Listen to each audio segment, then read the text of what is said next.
हर बड़ी लड़ाई को अंजाम देने की शुरुआत बहुत बड़ी होती है।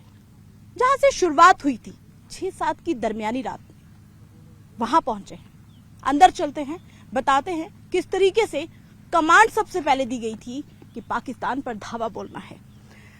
जिस जगह अब मैं जा रही हूं ये खुले आसमान का एक इलाका है, कोई बिल्डिंग नहीं है, एक वाहन है, सैन्य वाहन है। सैन्य वाहन के अंदर एक कमांड रूम बनाया गया है, जहां से कमांड मिली थी जवानों को कि कब, कैसे और कितनी दूरी तक पाकिस्तान में जाकर धावा बोलना है। सबसे पहले मैं आपसे जानूंगी सर, ये जो वो तो दरमियानी रात थी 6 और 7 की, आपने इसी ट्रक में से अंदर जो कमांड रूम है अपनी गाड़ी में बनाया है खुले आसमान के नीचे, किस तरीके का वो समय था, कैसे कमांड दिया आपने और कितने अपनी सेना के कितने लोग थे? हमारे सेना के लोग लगभग तो पूरी हमारी ये कंपनी थी जी। और उसके बाद में हमें पहले से ही हम इसके लिए तैयार थे और जैसे हमें आदेश मिलता गया हम वो मतलब आगे हम कार्रवाई करते रहे। तो वो जो रात थी उस टाइम पे जब आपने एक वाहन के अंदर जो आपने कंट्रोल रूम बनाया है, कितनी ज्यादा फैसिलिटीज यहाँ पे आपने रखी हैं दो कि आप सबके साथ कम्युनिकेशन करें, क्या क्या रखा है? हम कम्युनिकेशन के हमें जैसे कि हमारा गन है, गन्स पे हमारा कम्युनिकेशन है, हमें जैसे मिलता है आदेश उधर से हम आदेश हमारे आगे भी हैं, वो हमें आदेश देते हैं, हम फिर गन को आदेश देते हैं और उनका लगातार फायर पावर देते हैं। अच्छा, आप यहाँ से फायर गन ऑर्डर का फायर देंगे, फिर आगे से वो उन्होंने उस रात को आगे से उन्होंने वो एक्शन मोड पे आएंगे। एक्शन मोड में देखिए ये यहाँ पर सारा सिस्टम है।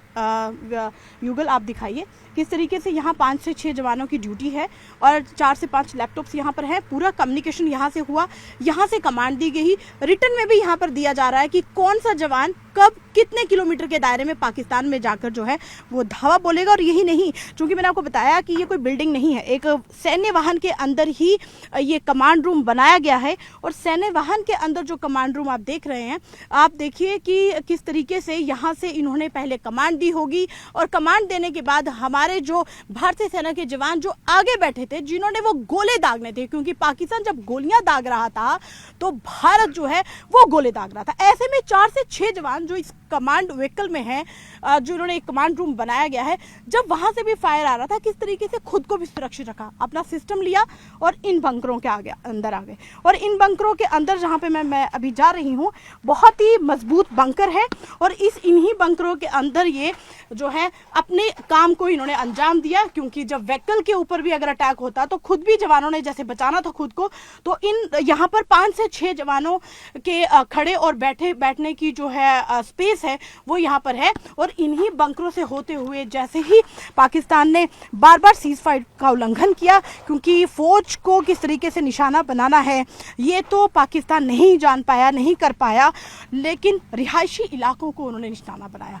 ये बंकर है, यहाँ से हम बाहर निकले हैं और ये वो इलाका है। और अभी हम बाकी इलाके आपको दिखाएंगे और बताएंगे कि खुले आसमान के नीचे किस तरीके से अपनी जान को जोखिम में डालकर भी हमारे भारतीय सेना के जवानों ने किस तरीके से पाकिस्तान पर हमला बोला, नौ अड्डों को ध्वस्त किया। और भी बहुत सारी जानकारी आपके साथ साझा करेंगे। पल पल के बाद आपको बताएंगे कि अब जब यहाँ से कमांड मिली तो आगे जवानों ने क्या किया।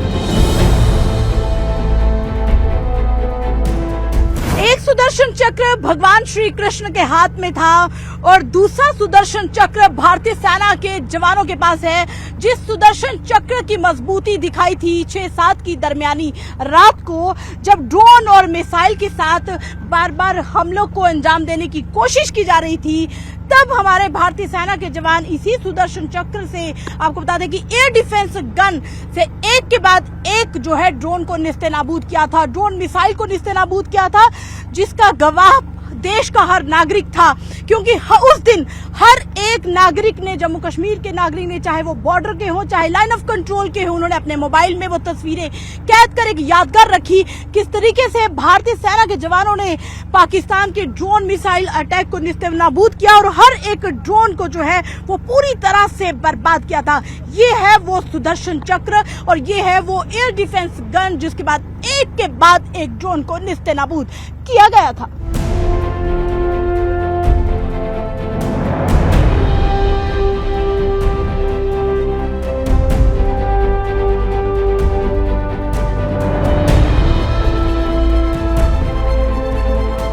जिन ड्रोन के क्षतिग्रस्त होकर टुकड़े मैं आपको दिखा रही हूं, ये कमजोरी बयां कर रहा है पाकिस्तान का, और डिफेंस सिस्टम हमारा कितना मजबूत है ये भी बयां कर रहा है।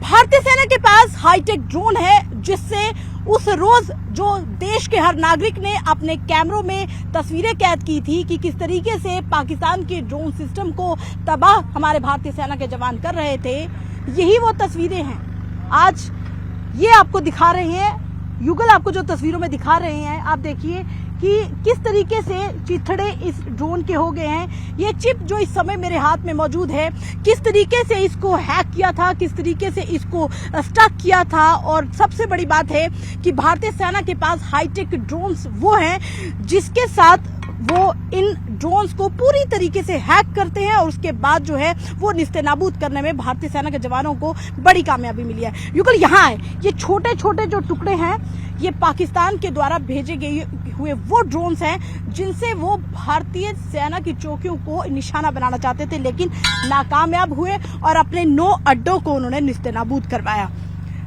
ये भारतीय सेना का डिफेंस सिस्टम है, जिस डिफेंस सिस्टम की जीती जागती तस्वीर आपको हम बता रहे हैं। स्टक किया ड्रोन्स को, किस तरीके से किया, किस तरीके से निस्तेनाबूद किया, किस किस कोशिशों को कामयाबी मिली। हमारे साथ एक सीनियर ऑफिसर है, उनसे बात करेंगे। सर, वो जो रात थी वो एक्शन मोड किस तरीके का था और जोश किस तरीके का था? हम देख रहे हैं किस तरीके से टुकड़े टुकड़े हो चुके हैं ड्रोन्स के। देखिए, जोश तो बहुत हाई था, वो आज भी हाई है, हमेशा हाई रहता है इंडियन आर्मी का। हमारा जोश इसलिए भी हाई है क्योंकि हमारा जो ट्रेनिंग है वो बहुत ही अव्वल दर्जे की है। हम इसी चीज़ के लिए ट्रेंड हैं और हमने अपना काम ही किया है। और उस रात को भी हमारी तरफ काफ़ी इसी एरिया में आप जहाँ खड़े हैं, यहाँ बहुत सारे ड्रोन अटैक्स हुए थे। लेयर पे लेयर ड्रोन के स्वॉर्म्स आ रहे थे और हमने इफेक्टिवली सबको एंगेज किया, न्यूट्रलाइज किया। और यही गन जो आप अपने सामने देख पा रहे हैं, इसी गन ने इन ड्रोन्स को गिराया है। जहाँ तक हमारे सिस्टम का पूरा आप देखेंगे तो आपके सामने यहाँ पे रडार्स भी दिख रहे हैं आपको। और इनका जो इंटीग्रेशन है, एक आकाश तीर जो स्टेट ऑफ आर्ट सिस्टम हमारा है, उसमें एक रियल टाइम बहुत ही सीमलेस इंटीग्रेशन किया गया है विद द एयरफोर्स। और इसमें हमें हर तरह के जो टारगेट्स, एरियल टारगेट्स होते हैं, वो एक ऑपरेटर को स्क्रीन पे अपने वेपन एंड पे दिख जाते हैं, जिसकी वजह से टाइम लैग बहुत कम होता है और प्रिसीशन से जो हमारा जो गनर है वो फायर कर पाता है टारगेट पे। सर, जब ये ड्रोन्स एक्टिविटी हो रही थी, जब पाकिस्तान की ड्रोन मिसाइल अटैक होने की कोशिश हो रही थी, ऐसे में एकदम से सटीक निशाना लगाया, क्योंकि 300 से ज्यादा ड्रोन्स आपने जो है वो क्षतिग्रस्त किए हैं, बर्बाद किए हैं, तो ऐसे में सटीक निशाना लगाया, किन किन हथियारों का उपयोग किया गया? देखिए, हथियारों का तो अभी आपके सामने जो गन है, मैं यहाँ पे खड़ा हूँ, इसी के बारे में बोलूँगा। इस गन ने बिल्कुल सटीक निशान लगाया है। इसका जो प्रिसीशन है और जो एक्यूरेसी है इस गन की, ये बहुत हाई है।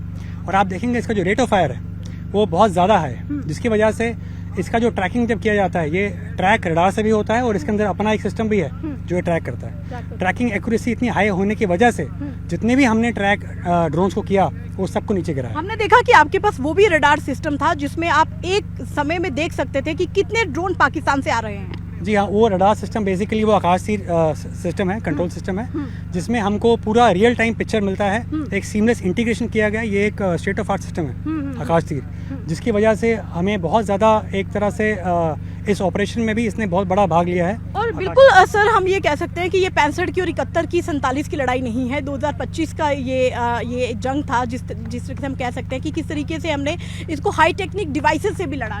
बिल्कुल बिल्कुल, technology advances with every passing year हो रहा है और इंडियन आर्मी भी उसी तरह से टेक्नोलॉजी में आगे बढ़ रही है। आज की डेट में हमारी जो आर्मी है वर्ल्ड की किसी भी आर्मी से आप कंपेयर करेंगे तो उतनी ही या उससे बढ़िया ही आर्मी है हमारी। देखिए चलिए, तो बहुत बहुत शुक्रिया। देखिए भारत सरकार का ये वो मजबूत डिफेंस सिस्टम है जिस डिफेंस सिस्टम के बाद ये सबूत मिला है कि किस तरीके से ड्रोन्स को जो है वो निस्तेनाबूद किया है।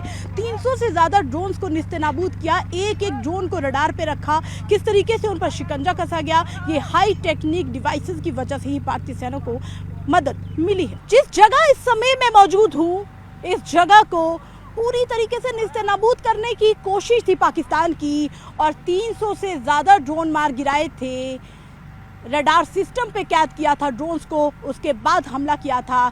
भारत के एक एक नागरिक ने वो तस्वीरें देखी होंगी कि किस तरीके से पाकिस्तान से आए ड्रोन्स को चकनाचूर किया, निस्तेनाबूद किया और चंद टुकड़ों में तब्दील किया और धरती पर गिरे। जिस जगह मैं मौजूद हूँ यहाँ पर आप सिस्टम देखिए, ये वो रडार सिस्टम है जिस सिस्टम में जितने भी ड्रोन्स पाकिस्तान से ड्रोन और मिसाइल आ रहे थे, इससे पहले कि वो भारतीय चौकियों को या रिहायशी इलाकों को निशाना बनाते, उससे पहले ही इस सुदर्शन चक्र की तरह घूमते इस रडार सिस्टम में सारे ड्रोन जो है वो कैद हो रहे थे, और जिसके बाद जो है वो लगातार भारतीय सेना के जवानों ने बैक टू बैक जो है वो अटैक कर एक एक ड्रोन को निस्तेनाबूद किया। हमारे साथ ऑफिसर मौजूद हैं, उनसे बात करेंगे। सर, वो जो रात थी, किस तरीके का वो मंजर था कि ड्रोन आ रहे थे और एक के बाद एक बैक टू बैक जो है वो ड्रोन को निस्तेनाबूद जो है वो किया जा रहा था? जी बिल्कुल, मेरे ठीक बाईं तरफ आप जो रडार देख रहे हैं वो हमारा एक आज के समय का आधुनिक रडार है, अर्ली वार्निंग रडार है, और एक लॉन्ग रेंज रडार है। ये दुश्मन के लॉन्ग रेंज से,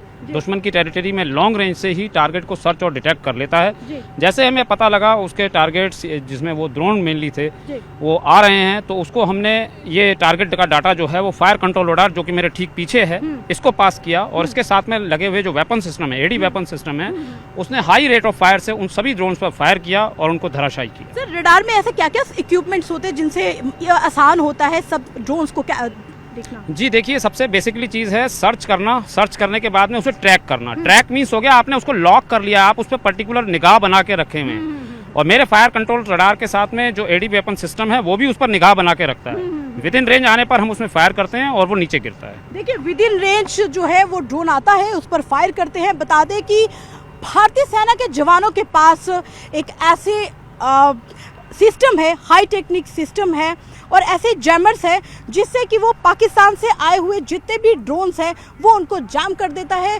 और ड्रोन्स को कुछ सेकंड्स के लिए जाम करने के बाद जो है वो ड्रोन को निस्तेनाबूद करना भारतीय सेना के जवानों के लिए बेहद आसान हो जाता है। आप तस्वीरों में देखिए, ये वो रडार है और किस तरीके से आकाश तीर का इस्तेमाल किया गया यहाँ पर, और आकाश तीर और इस रडार सिस्टम से पाकिस्तान के से आए 300 से ज़्यादा ड्रोन्स को निस्तेनाबूद किया। जिस तरीके से इस इंडियन आर्मी के ऑफिसर ने बताया कि पहले पाकिस्तान से आए हुए ड्रोन को हम सिस्टम में देखते हैं, रडार पर देखते हैं, उसके बाद उसको जैम करते हैं, और जैम करने का सबसे बड़ा जो कारण है वो है हाई टेक्निक डिवाइसेस जो कि जैमर के रूप में इनको मिली है, जिनकी वजह से ये उनको जाम कर देते हैं। जैमर से ड्रोन को जैम करने के बाद उनको निस्तेनाबूद करने में बेहद ज़्यादा आसानी मिली थी। भारत के एक एक नागरिक को खुशी हुई थी जिस समय ऑपरेशन सिंदूर को सफलता मिली थी, लेकिन ऑपरेशन सिंदूर को सफलता कहाँ मिली, ऑपरेशन सिंदूर लॉन्च कहाँ हुआ, ऑपरेशन सिंदूर में किन तरह की परेशानियों चुनौतियों का सामना भारतीय सेना के जवानों को करना पड़ा, ये आज आप न्यूज़ 18 इंडिया की तस्वीरों में साफ देख रहे हैं।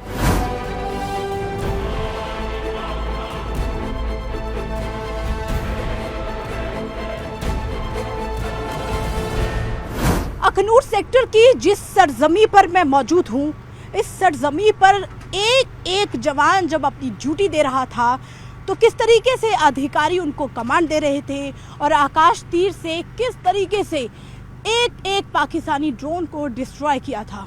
आकाश तीर मतलब हम कोई भी लड़ाई सुनते हैं, महाभारत हो तो तीरों का इस्तेमाल हुआ, सुदर्शन चक्र का इस्तेमाल हुआ, रामायण थी तो वहाँ पर तीरों का इस्तेमाल हुआ, लेकिन अब भारत ने जब पाकिस्तान पर हमला किया तब भी सुदर्शन चक्र जैसे और आकाश तीर जैसे हथियारों का इस्तेमाल हुआ है, जो तस्वीरों में हम आपको लगातार दिखाते आ रहे हैं न्यूज़ 18 इंडिया पे।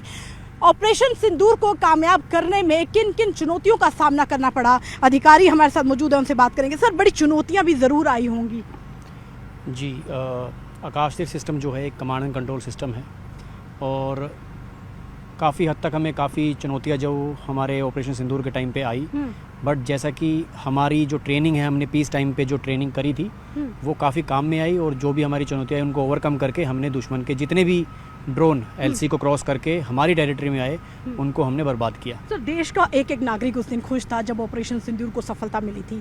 बहुत मेहनत मशक्कत भारतीय सेना ने की है। जिस आकाश तीर की आप बात कर रहे हैं, एक टाइम पे वन टाइम में बैक टू बैक कितने बार इन्होंने ड्रोन को डिस्ट्रॉय किया? जो हमारा, अगर मैं इस लोकेशन के हिसाब से बताऊं तो इनकी एक दिन के अंदर कम से कम 4 से 5 रेड्स हमारे ऊपर आ रही थी, जिनकी स्ट्रेंथ वेरी कर रही थी 15 से 40 के बीच में। जब भी वो ड्रोन आ रहे थे इस तरीके से, तो सबसे जो कारगर हमारा इक्विपमेंट रहा वो हमारा ये कमांड एंड कंट्रोल सिस्टम रहा, आकाश तीर, जिसके बदौलत यहाँ पे जितने भी ड्रोन हम उनके उड़ रहे थे वो सब ट्रैक हो पाए, और हमने यहाँ से अच्छे से डेजिग्नेशन किया। डेजिग्नेशन होने के कारण अलग अलग वेपन सिस्टम के पास एक बार में 4 से 6 के आसपास जो दुश्मन के ड्रोन थे वो आए, जिसके कारण वो जो वेपन सिस्टम थे उनको इफेक्टिवली इंगेज कर पाए और टाइमली उनको डिस्ट्रॉय कर पाए। चलिए, तो बैक टू बैक आपने देखा कि जिस तरीके से एक एक कड़ी जुड़ती जा रही है कि किस तरीके से ऑपरेशन सिंदूर को अंजाम दिया था। और बता दें कि सैन्य वाहन में कमांड कंट्रोल व्हीकल जो बनाई गई है, कंट्रोल रूम जो बनाया गया है, इससे पूरी निगरानी पाकिस्तान से हर एक आते हुए ड्रोन पर रखी जा रही थी, उनको जैम किया और जिसके बाद उसको नेस्तनाबूद करने में पूरी कामयाबी भारतीय सेना के जवानों और अधिकारियों को मिली। वीडियो जर्नलिस्ट युगल के साथ Komal Singh, news 18 India, Akhnoor sector.